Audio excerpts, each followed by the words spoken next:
Uyghur মুছলিমসকলৰ ওপৰত ধাৰাবাহিকভাৱে নিৰ্যাতন চলাই আহিছে বেইজিঙে। মানৱ অধিকাৰ উলংঘা কৰাৰ লগতে উইঘুৰ সম্প্ৰদায়ৰ একাংশ লোকক নিৰ্বিচাৰে হত্যা কৰা বুলিও অভিযোগ উত্থাপিত হৈছে চীনৰ বিৰুদ্ধে। শেহতীয়াকৈ ৰাষ্ট্ৰসংঘৰ মানৱ অধিকাৰ আয়োগত ভাষণ দিয়াৰ পৰাও উইঘুৰ নেতাক বিৰত ৰখাৰ অভিযোগ উঠিছে বেইজিঙৰ বিৰুদ্ধে। ইয়াকে লৈ বিশ্বৰ বিভিন্ন সম্প্ৰদায়ৰ পৰা সমালোচিত হ'বলগীয়া হৈছে চীন প্ৰশাসন। উইঘুৰ মুছলিমৰ ওপৰত অব্যাহত আছে নিৰ্যাতন। উইঘুৰ সম্প্ৰদায়ৰ কৰ্মীক নিৰ্বিচাৰ হত্যাৰ অভিযোগ বেইজিঙৰ বিৰুদ্ধে। ৰাষ্ট্ৰসংঘত ভাষণ দিয়াৰ পৰাও বিৰত ৰখা হ'ল উইঘুৰ নেতাক। বেইজিঙৰ আচৰণক লৈ প্ৰতিক্ৰিয়া বিশ্বজুৰি। চীনত দীৰ্ঘদিন ধৰি নিৰ্যাতনৰ বলি হৈ আহিছে উইঘুৰ মুছলিম সম্প্ৰদায়। মানৱ অধিকাৰ উলংঘনৰ লগতে সম্প্ৰদায়টোৰ একাংশ কৰ্মীক নিৰ্বিচাৰে হত্যা কৰাৰ অভিযোগ উত্থাপিত হৈছে বেইজিং প্ৰশাসনৰ বিৰুদ্ধে। শেহতীয়াকৈ ইয়াৰ প্ৰমাণ পোৱা গ'ল ৰাষ্ট্ৰসংঘৰ মানৱ অধিকাৰ পৰিষদত উইঘুৰ নেতাই ভাষণ দিয়াৰ সময়ত।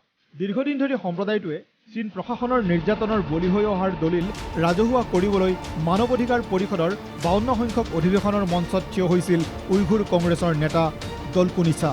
কিন্তু ভাষণ আৰম্ভ কৰাৰ লগে লগে চীনৰ প্ৰতিনিধিয়ে ইয়াৰ তীব্ৰ বিৰোধিতা কৰে। চীনে উইঘুৰ নেতাজনক ভাষণ দিয়াৰ কাৰ্যৰ বিৰোধিতা কৰাৰ লগতে মানৱ অধিকাৰ পৰিষদৰ আন সদস্য ৰাষ্ট্ৰসমূহৰো সহযোগিতা বিচাৰে। চীনৰ প্ৰতিনিধিৰ মতে দলকুন ইছা উইঘুৰ নেতা নহয়, চীন বিৰোধী আৰু বিচ্ছিন্নতাবাদী নেতা আখ্যা দলকুনক। চীনৰ প্ৰতিনিধিৰ এই দাবীৰ পিছতে আমেৰিকা আৰু ইৰিট্ৰিয়াৰ প্ৰতিনিধিয়ে দলকুন ইছালৰ সমৰ্থন আগবঢ়ায়। আন একাংশ দেশেও উইঘুৰৰ পক্ষত থিয় হোৱাত ৰাষ্ট্ৰসংঘই অধিৱেশনত দলকুন ইছাক ভাষণ দিয়াৰ অনুমতি প্ৰদান কৰে। চীনৰ লগতে আন একাংশ দেশতো উইঘুৰ মুছলমানক অকথ্য নিৰ্যাতন চলাই অহা বুলি উল্লেখ কৰি দলকুন ইছাই কয় যে সত্য আৰু ন্যায়লৈ সহায় কৰে চীনে।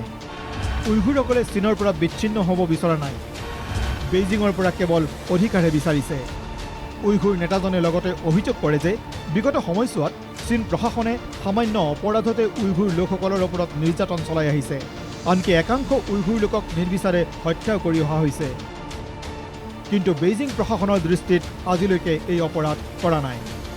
শীঘ্ৰে চীনত উইঘুৰসকলৰ প্ৰাপ্য আৰু অধিকাৰ ঘূৰাই দিবলৈ দাবী জনায় দলকুন ইছাকে ধৰি আন উইঘুৰ নেতাসকলে। International desk, NK TV।